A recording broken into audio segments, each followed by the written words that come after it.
Bienvenue sur ce plateau télé à l'espace Enfance Jeunesse Bellegarde sur Aix-en-Provence. Nous nous retrouvons pour une journée autour de la thématique de la parentalité. Et ce slogan, la famille, quelle aventure! Journée conviviale avec des animations, des jeux, des ateliers créatifs pour parents et enfants. Et cet open plateau, ici, sur lequel nous accueillons des parents qui vont venir discuter avec nous sur le premier thème, c'est parents duo, parents solo. Alors, Oya et Cathy, bienvenue sur notre plateau. Bonjour. Bonjour.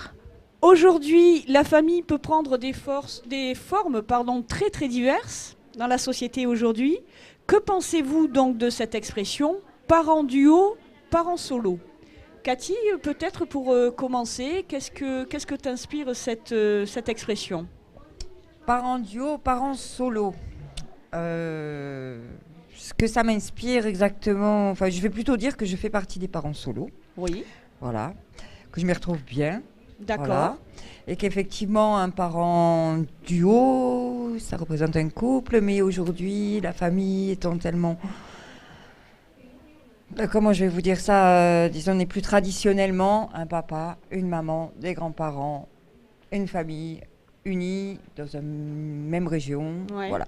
Aujourd'hui, c'est vrai que les familles sont éclatées. Ouais. Déjà, elles se recomposent. Deux. Aussi. Et effectivement, parfois, elles restent solo. Donc, je pense que c'est pas mal aussi. Enfin, c'est pas... Chacun doit se trouver bien dans sa famille, en fait, dans l'endroit où il est par rapport à ce qu'il vit.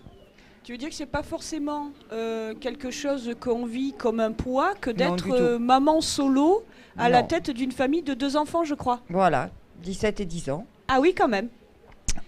Voilà, donc non, c'est pas du tout un handicap. On peut tout à fait vivre en tant que parent solo, avec quelques petites difficultés. C'est vrai qu'un papa, enfin notre présence pour nous contrer un petit peu, voilà, je pense que c'est important pour les enfants d'avoir 2 avis, voilà, peut-être. Oui.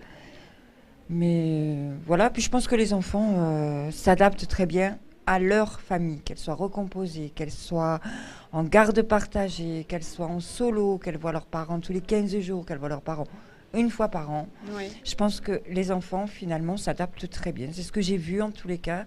Et ils ne me semblent pas du tout malheureux. Voilà. Alors, Oya, tu es maman d'une petite Mathilde. Oui. Alors, qu'est-ce que tu en penses? Alors, parents duo, parents solo? Moi, j'ai été parent duo pendant 20 ans et ça fait 2 ans que je suis un parent solo. Donc, je vis avec ma fille. J'ai une garde classique. Hein, elle le vit assez bien maintenant.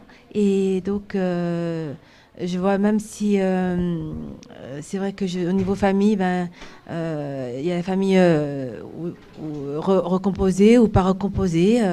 Mais je m'en sors plutôt bien avec des difficultés, hein, certes. Et mais je trouve bien d'être comme ça. Je suis bien comme ça. Et Voilà, tu as trouvé la forme voilà. de famille J'ai qui te trouvé- convenait. Voilà. J'ai trouvé un équilibre en fait. Un équilibre. Ouais. Alors, duo, solo, en tant que parent, tu disais, Cathy, que les filles, a priori, le vivaient plutôt bien. Oui, moi, il ne me semble pas qu'elles soient en manque.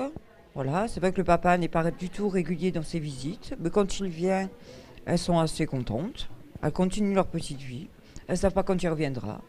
Mais bon, voilà, ça se passe bien. Alors, Oya, toi, je crois que c'est sensiblement différent, puisqu'il y a une présence plus régulière Oui. du papa. Oui, tout à fait. Un Euh, week-end sur 2 et moitié vacances scolaires.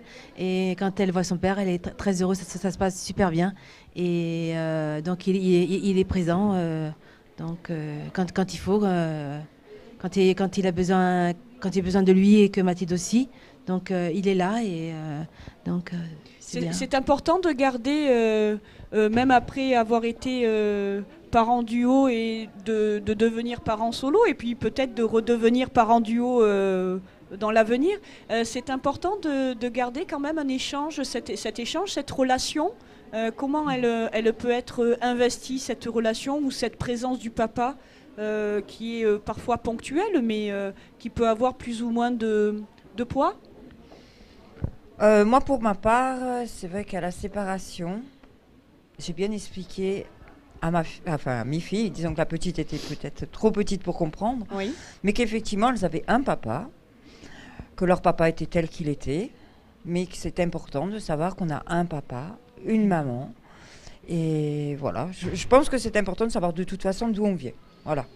Donc c'est vrai que c'est important de ne pas laisser le père de côté, à mon avis. Oui. Voilà. Bien sûr. Alors, parents duo, parents solo, effectivement, vous êtes, en ce qui vous concerne, seul, mais en même temps, on le voit bien, pas vraiment. Alors finalement, est-ce qu'on n'est pas parents duo pour toujours? Je pense que c'est un lien qui unit le couple, même s'il n'y a plus couple. Je pense qu'effectivement, je ne me vois pas totalement ignorer le papa, en fait. Voilà. Je pense qu'à chaque moment, oui, je leur parlerai de leur papa, même s'il s'en va pendant 10 ans. Je leur parlerai de leur papa, oui. C'est quelque chose qui ne pourra jamais se dissocier. Et quand il reviendra, s'il part 10 ans, ce sera toujours le papa. Et donc, effectivement, il y a un lien entre nous qui n'est plus de l'amour, mais qui est nos enfants. Bien sûr. Ouais. Oya? Oui, tout à fait. Je suis d'accord avec Cathy par rapport à ça, que le papa, donc, c'est quand même important donc, par rapport au lien qui lie donc, nos enfants et qui sera toujours là, même s'il y a plus d'amour. Je veux dire, c'est nos enfants qui font le lien, quoi. Je trouve important que ce soit fait de cette façon, quoi. Donc finalement, parents duo pour toujours alors? Oui, par le lien de notre enfant, quoi. Alors, pour toujours, certes, le papa est toujours là, mais en tant que maman, comment est-ce qu'on vit, comment est-ce qu'on se réapproprie peut-être ou peut-être pas des rôles ou des tâches qu'on n'avait pas avant et puis qu'on a plutôt maintenant? Peut-être le partage d'autorité du coup qui est plus tellement partagé, peut-être un partage de tâches qui n'est plus finalement très partagé. Comment ça s'organise à la maison? Moi, j'ai trouvé ça un petit peu difficile, c'est vrai, parce que tout d'un coup, j'ai voulu être papa. Puis on se refait pas, hein. Quand on est maman, on est maman. On ne peut pas être papa et maman. Enfin, moi, ça a été trop difficile pour moi, quoi. Je suis vraiment revenue à la maman. Un jour, j'ai dit à ma fille, je n'en peux plus. Je ne suis pas papa, je suis ta maman. Et la maman, je ne l'imaginais pas comme ça. Donc, voilà.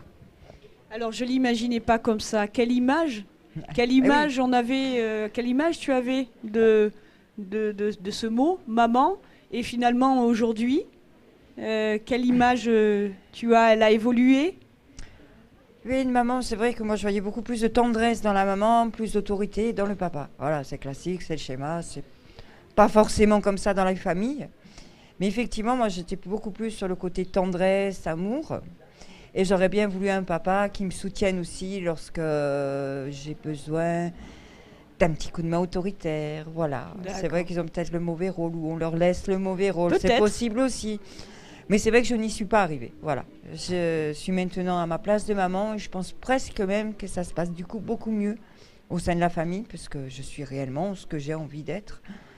Et voilà, on ne se fait pas, quoi. Hein. Bien sûr. Alors, Oya, Oui. en ce qui te concerne, donc maman d'une petite Mathilde qui a quel âge? 10 ans. Qui a 10 ans. Alors, ce réinvestissement de ce mot maman, ça s'est passé comment pour toi? La séparation, ça a été assez difficile au début. Et c'est vrai de faire papa, maman au jour le jour, alternance, eh oui. par alternance. Enfin, quand il fallait, c'est pas évident. Et c'est vrai qu'après, au bout d'un moment, je me suis lancée sur la place de maman.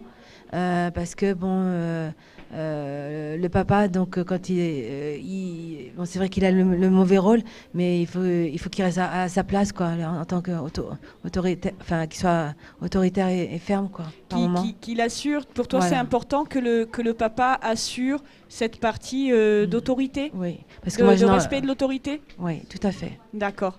Alors, une grande fille, une plus petite fille, Oya, une Mathilde qui a 10 ans. Ouais. ça s'est passé, elles étaient en primaire, Mm. par rapport à leur quotidien, par rapport à leur vécu d'enfant. Est-ce que vous avez senti un gros changement? Est-ce que comment ça s'est mis en place tout ça? Vous leur en avez parlé, vous leur avez expliqué? J'avoue que je me souviens plus trop. Je sais que ça a été très difficile. Qu'effectivement, la grande, qui n'avait que 8 ans, a réagi brutalement aussi. Je pense qu'elle n'a pas compris. Déjà pour nous, adultes, c'était difficile. Donc la séparation, elle a été assez brutale. Elle s'est faite comme ça. C'est vrai qu'en plus, Célia, c'est différent puisque le papa est parti, elle avait 8 mois. Donc Célia n'a jamais souffert puisqu'effectivement, elle était dans son environnement sans papa. Et que pour Lydia, voilà, elle a vu ce qu'il ne faut pas voir, des disputes, enfin tout ce qui se passe avant une séparation aussi. Bien sûr. Et prendre parti pour eux, c'est très difficile. Ils veulent garder leur papa, leur maman. Et donc oui, je pense que ça les a choqués aussi. Je pense que tous, on a du mal à être au calme après une séparation. Donc ce qui fait que nous aussi, on est assez nerveux. On n'est peut-être pas réceptifs non plus à l'attente de nos enfants. Je ne sais pas s'ils attendent quelque chose, mais en tous les cas, au soutien de nos enfants. On a déjà du mal à se soutenir soi-même, je crois. À ce moment-là, voilà. Ça dure au moins 6 mois, je pense. D'accord. Alors, juste peut-être une dernière